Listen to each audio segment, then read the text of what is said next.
નમસ્કાર દર્શક મિત્રો, હોટલાઇન ન્યૂઝમાં આપનું સ્વાગત છે.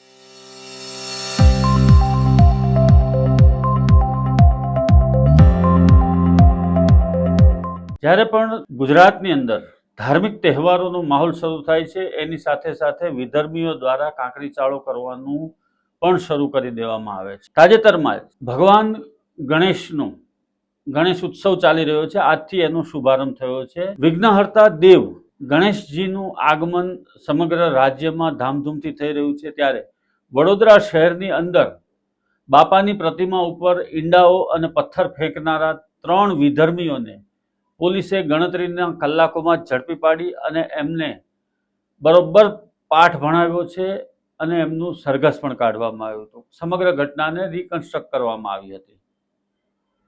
વાત એવી હતી કે વડોદરાની અંદર રંગે ચંગે ઉજવાઈ રહેલા ગણેશ ઉત્સવની પહેલા ગઈ રાત્રે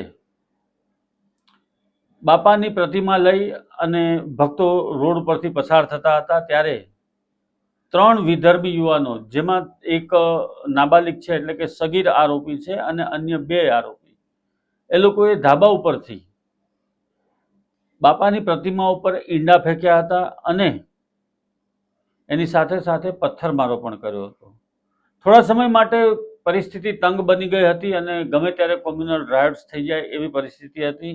વડોદરાના પાણીગેટ વિસ્તારની આ ઘટના બાદ પોલીસ પણ દોડતી થઈ હતી. પોલીસે જંગી કાફલો આ વિસ્તારમાં ખડકી દઈ અને સમગ્ર વિસ્તારને કોર્ડન કરી લીધો હતો. તેમજ કોઈ પણ અનિચ્છનીય ઘટના ન બને એ માટે પોલીસે તમામ તકેદારીના પગલાં લઈ અને લોકોને ત્યાંથી જવા માટે કહ્યું હતું. લોકોને પોલીસે વિખેરી નાખ્યા હતા.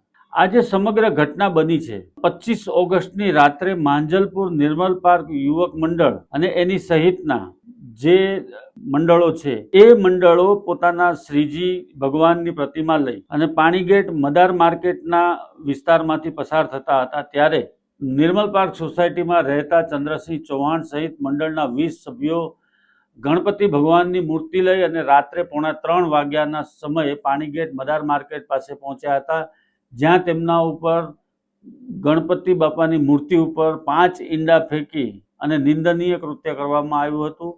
આ પૈકી એક ઈંડું ભગવાન શ્રીજીના હાથ પર પડ્યું હતું અને પોલીસ સ્ટેશનમાં આ મામલે ધાર્મિક લાગણી દુભાવવાનો અને ધાર્મિક અપમાનનો ગુનો દાખલ કરવામાં આવ્યો હતો. ક્રાઇમ બ્રાન્ચ દ્વારા 2 યુવાન અને 1 સગીરને પકડી પાડવામાં આવ્યા છે. આ ત્રણેય એવી કબૂલાત કરી હતી કે તેઓએ ટીખળ ખાતર આવું બધું કૃત્ય કર્યું છે, પરંતુ વાસ્તવમાં આ કોમી શાંતિને ડોળવા માટેનો એક પ્રયાસ હતો, એક ષડયંત્ર હતું. જો કે પોલીસે ગણતરીના કલાકોમાં જ સુફિયાન કે જે ભરૂચ ભાગી ગયો હતો ત્યાંથી તેને ઉચકી લીધો હતો.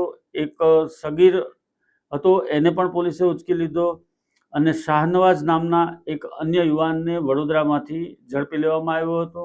વિશ્વ હિન્દુ પરિષદના નેતા વિષ્ણુ પ્રજાપતિએ એવું પણ જણાવ્યું હતું કે આ શહેરની શાંતિ ડોળવા માટેનો પ્રયાસ છે અને 2 બાજુથી ઈંડા ફેંકવામાં આવ્યા. એનો મતલબ એ છે કે આ પૂર્વ યોજિત કાવતરું હતું અને શહેરની શાંતિ ડોળાય તેમજ ફરી વખત કોમ્યુનલ રાઇટ્સ આગમાં વડોદરા ઝોકાય એવો આ પ્રયત્ન હતો. તમામ ઘટનાનું રિકન્સ્ટ્રક્ટ કર્યું હતું અને એમને એ સ્થળ ઉપર લઈ જવામાં આવ્યા હતા અને કઈ રીતે એ લોકોએ આ કૃત્યને અંજામ આપ્યો એ સમગ્ર ઘટના રિકન્સ્ટ્રક્ટ કરવામાં આવી હતી. વાસ્તવમાં આ ઘટના પાછળ કોઈનો હાથ છે કે કેમ એ પોલીસ તપાસ કરી રહી છે. જો વડોદરા શહેરની શાંતિ ડોળવા માટેનો આ પ્રયાસ હશે તો આમાં હજુ પણ વધુ ધરપકડ થવાની સંભાવના છે અને પોલીસ આ મામલે હાલમાં તપાસ કરે. હિન્દુઓના તહેવાર આવે ત્યારે જ આવા પ્રકારે ટીખળ કરવી, આવા પ્રકારે તોફાની તત્વોને ઉશ્કેરવા માટે મોકલવા એ એક ટેન્ડન્સી થઈ ગઈ છે અને એના કારણે ઘણી વખત શહેરોમાં કોમ્યુનલ રાયોટ્સના ભડકા થતા રહે છે. આ ન થવું જોઈએ. એની જવાબદારી પોલીસની પણ છે, સાથે સાથે રાજ્યના તમામ નાગરિકોની પણ છે. દરેક તહેવારો લોકો શાંતિપૂર્ણ રીતે ઉજવે અને ધામધૂમથી ઉજવે અને પ્રેમભાવ રહે બધાની વચ્ચે, એ પ્રમાણેનું વર્તન બંને કોમ્યુનિટીનું હોવું જોઈએ એવી હોટલાઇન ન્યૂઝ આપ સર્વેને અપીલ કરે છે. ધન્યવાદ દર્શક મિત્રો. આવા જ પ્રકારના વિડીયો જોવા માટે આપ અમારી હોટલાઇન ન્યૂઝ ચેનલને લાઇક કરો, શેર કરો અને સબસ્ક્રાઈબ કરો.